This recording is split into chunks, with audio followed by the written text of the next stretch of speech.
भगवान श्री कृष्ण के सिरदर्द की कहानी। द्वापर युग में घटित कृष्ण और राधा की कहानियाँ कौन नहीं जानता।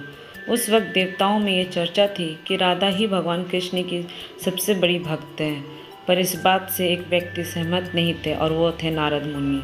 वो अपने आप को ही भगवान कृष्ण का सबसे बड़ा भक्त मानते थे। पर देवताओं में राधा रानी के विषय में चर्चा सुनकर उन्हें जलन महसूस होने लगी थी। नारद मुनि के स्वभाव से भगवान कृष्ण भी अच्छी तरह अवगत थे। एक दिन नारद मुनि कृष्ण भगवान से मिलने द्वारिकापुरी गए थे।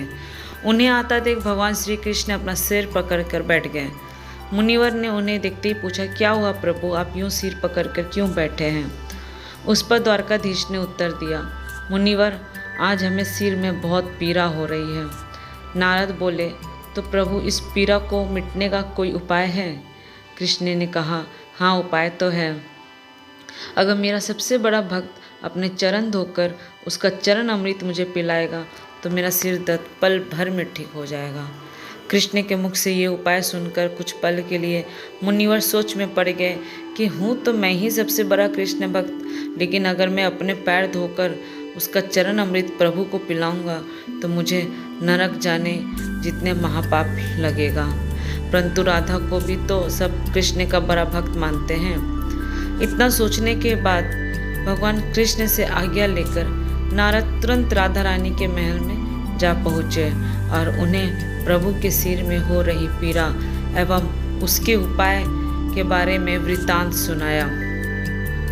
यह सुनकर राधा रानी ने एक क्षण का भी विलंब ना करते हुए अपने चरण धोकर उसका अमृत एक कटोरी में नारद मुनि के हाथ में लाकर दिया और कहा, मुनिवर, मैं नहीं जानती कि मैं भगवान कृष्ण की कितनी बड़ी भक्त हूँ, पर मैं अपने ईश्वर आराध्य को पीड़ा में नहीं देख सकती।